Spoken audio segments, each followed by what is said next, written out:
জিনিসপত্রের দাম আকাশ ছোঁয়া। বাংলার বাড়ি তৈরি করতে গিয়ে বিপাকে উপভোক্তারা। বাংলার বাড়ির প্রথম কিস্তির টাকা ঢোকা শুরু হয়েছে উপভোক্তাদের অ্যাকাউন্টে। ইতিমধ্যেই বাড়ির কাজ শুরু করে দিয়েছেন বেশ কিছু উপভোক্তা। বাড়ির কাজ শুরু হতেই জিনিসপত্রের দাম নিয়ে চরম বিপাকে উপভোক্তারা।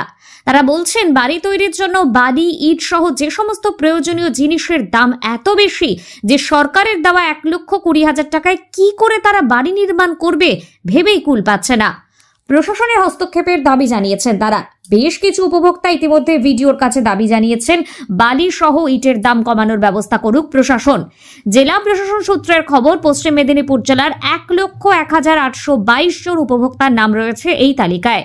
ইতিমধ্যে 88,113 জন প্রথম কিস্তির টাকা পেয়েছেন চলতি মাসের 3 তারিখ পর্যন্ত। এর মধ্যে চন্দ্রকোনা 2 নম্বর ব্লকে 3,788 জন বেনিফিশিয়ারির মধ্যে 3,560 জন টাকা পেয়েছেন।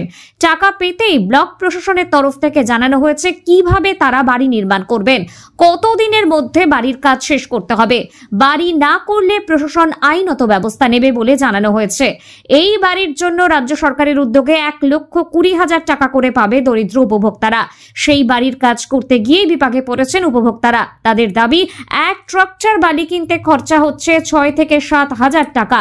শুধু তাই নয়, 10 থেকে 12,000 টাকা দামে কিনতে হচ্ছে ইট। তারপরে তো রয়েছে সিমেন্ট সহ রাজমিস্ত্রি ও অন্যান্য খরচ। বাংলার বাড়ি পাওয়া দরিদ্র উপভোক্তাদের দাবি, বাড়ি তৈরির জন্য প্রয়োজনীয় সরঞ্জামের দামের উপর নজরদারি করুক প্রশাসন। জানা যায়, এই বাড়ি তৈরিতে লাগবে 3 থেকে 4 ট্রাক্টর বালি, ইট 2,000, তার ওপরে রয়েছে অন্য খরচ। চন্দ্রকোনা 2 নম্বর ব্লকের বিডিও উৎপল পাই বলেন, দ্রুত ব্যবসায়ীদের নিয়ে তারা একটি মিটিং করবেন, যাতে এই বাংলার বাড়ি তৈরি করার জন্য উপভোক্তারা সঠিক মূল্যে প্রয়োজনীয় জিনিসপত্র পায়। বাড়ি পেলেন? কত টাকা পেয়েছেন এখন পর্যন্ত? 60,000 টাকা পেয়েছি। আর কত পাবো? কতটা খুশি? খুশি এখন কি করে খুশি? আমার ঘর যদি করতেই পারেনি, খুশি কি করে? কেন শুরু করেননি কেন বাড়ি? এটা শুরু করবো, এই তো মাল নামছে, তো এটা রাস্তায় মাল ফেলে দিচ্ছে, সেখান থেকে আবার এই তো লেবার করে বয়া হচ্ছে। জিনিসপত্রের দাম তো অনেক। হ্যাঁ, এখন কি করব? ওই টাকায় কি হয়ে যাবে? হবে কি ওই টাকায়? ওই টাকায় কি আমার ঘর হয়? তাহলে কি দিদিকে কি জানাবেন, কি বলবেন? এখন যতটুকু ঘর করবো ততটুকুই জানাবো। আবার কি জানাবো? ওই হচ্ছিল। হ্যাঁ, গেছিল। কি বললো? কি বলবো, ছেলেটা গেছিল। টাকা যেরকম ভাবে বাড়ি হয় সেইভাবে বাড়ি করতে বলেছে। ছাদ ঢালবেন?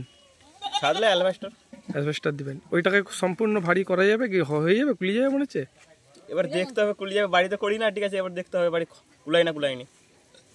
বালি বা ইট কেমন কি দাম নিচ্ছে? বালি 12 টাকায় 32,000 নিয়েছে। গুটি একটা নিয়েছি 7,000 নিয়েছে। ইট পার পিস 12 টাকা। জিনিসপত্রের দাম একটু কমলে ভালো হতো। কমলে তো ভালো হতো, কিন্তু এখন নিয়েছি, কি কার করবে, সবাই নিচ্ছে ওই রেটেই। মিস্ত্রি কি বলছে? মিস্ত্রির সাথে কথা হয়েছে? হয়েছে। তাহলে সুবিধা হয় একটু। কিসের দাম করলে সুবিধা হয়? বালি, গুটি, ইট সবেরই প্রচুর দাম না? প্রচুর দাম। আমাদের ব্লকে, চন্দ্রকোনা 2 ব্লকে আমরা 3,788 জন বেনিফিশিয়ারির নাম আমরা জেলাতে পাঠিয়েছিলাম। অ্যাপ্রুভড বেনিফিশিয়ারি আছে আমাদের 3,788। তার মধ্যে ফার্স্ট ইনস্টলমেন্টের টাকা আমাদের প্রায় 3,560 জন বেনিফিশিয়ারির টাকা, ফার্স্ট ইনস্টলমেন্টের টাকা ওদের ব্যাঙ্ক অ্যাকাউন্টে অলরেডি ক্রেডিট হয়ে গেছে।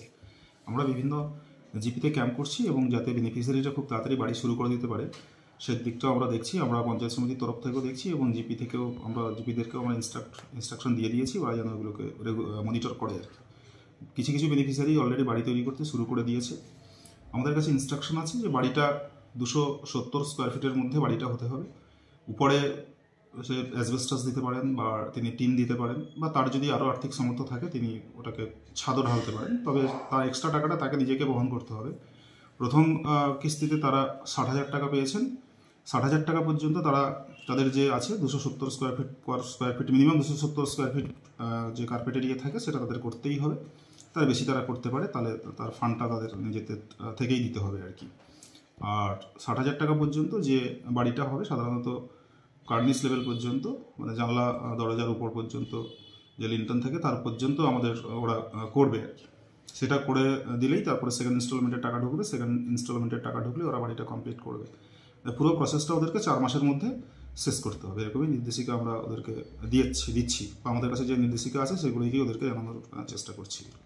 বলেছে নাকি, আপনাদের নলেজে কিছু আছে নাকি? ওরা উপভোক্তাদের কাছে আমরা ভিজিট করি, প্রায় যাচ্ছি। ওরা ওই এখন যে বিল্ডিং মেটেরিয়াল যেগুলো লাগে, বালি টালিগুলো, এগুলো পাওয়ার ক্ষেত্রে ওদের অসুবিধা বলছিলেন ওনারা। আমরা যারা বালি ব্যবসা করে তাদেরকে নিয়ে, বা বিল্ডিং মেটেরিয়ালের যে সমস্ত মেটেরিয়ালগুলো নিয়ে যারা ব্যবসা করেন ওদেরকে নিয়ে আমরা ভাবছি একটা মিটিং করবো খুব তাড়াতাড়ি, যাতে ন্যায্য মূল্যে ওরা ইয়েগুলো পায় আর কি, মেটেরিয়ালগুলো পায়, এবং বাড়ি তৈরি করতে যাতে ওদের সুবিধা হয়। সেরকম একটা জিপি লেভেলে হোক বা পঞ্চায়েত সমিতি লেভেলে হোক, আমরা একটা পঞ্চায়েত সমিতির যারা কর্মদক্ষ আছেন তাদেরকে নিয়ে আমরা একটা মিটিং করব বলে সিদ্ধান্ত নিয়েছি আগামী দিনে। সেটা উপভোক্তাদের মানে অভিযোগের ভিত্তিতে? উপভোক্তাদের সেরকমভাবে উপভোক্তাদের অভিযোগ এখনো আসেনি। কিছু কিছু উপভোক্তা অলরেডি বাড়ি তৈরি করতে শুরু করে দিয়েছেন। এবারে যেহেতু অনেক লোক একসঙ্গে বাড়ি পেয়েছেন, সেক্ষেত্রে বাড়ি তৈরি করার যে মেটেরিয়ালগুলো থাকে তার একটা ক্রাইসিস তৈরি হতে পারে। এখনো পর্যন্ত কোনো ক্রাইসিস তৈরি হয়নি, এখনো পর্যন্ত অ্যাভেলেবেল রয়েছে। ইন ফিউচারে যাতে ক্রাইসিসটা না তৈরি হয় সেগুলো, তার দিকেও আমাদের প্রশাসনের নজর থাকবে আর কি।